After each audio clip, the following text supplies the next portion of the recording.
Salle comble ce jeudi 2 octobre au siège du Conseil national de la communication.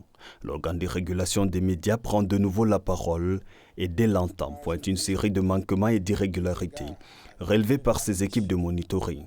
Des dérives jugées suffisamment graves pour menacer à la fois l'équilibre de la compétition électorale et la cohésion sociale. Le Conseil a relevé plusieurs situations dans certains médias classiques et en ligne. Il s'agit de la diffusion en boucle par la chaîne de télévision DASH-TV d'un spot sur le candidat du RDPC, de la participation d'un représentant de la société civile en sus des représentants de partis politiques dans une émission de campagne. Selon le CNC, ces pratiques compromettent l'égalité d'accès aux médias. Le message de son président est alors sans équivoque. Mettre immédiatement fin à ces dérives et ramener l'ensemble des acteurs médiatiques sur le terrain de bonnes pratiques professionnelles et de l'exercice de la responsabilité sociale afin d'assurer une couverture médiatique apaisée et objective.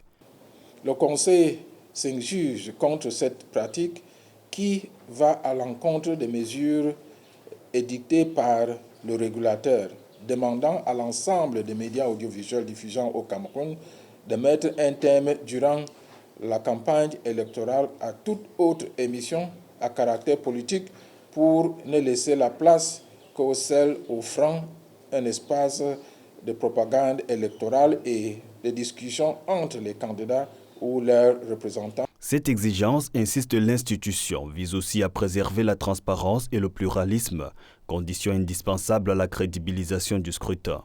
Le bilan dressé par le Conseil est lourd. 8 chaînes de télévision, publiques et privées confondues, ainsi qu'une trentaine de journaux parus le 29 septembre, ont été épinglés pour non-respect du principe d'égalité entre candidats.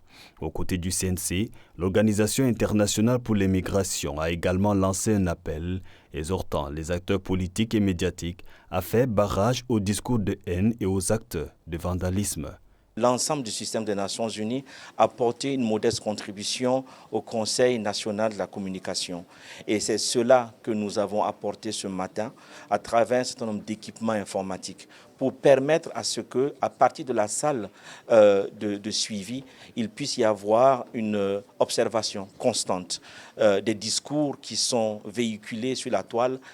Ce point de presse s'inscrit dans le cadre de la veille médiatique permanente assurée par les membres du Conseil, conformément aux dispositions pertinentes du décret présidentiel du 23 janvier 2012.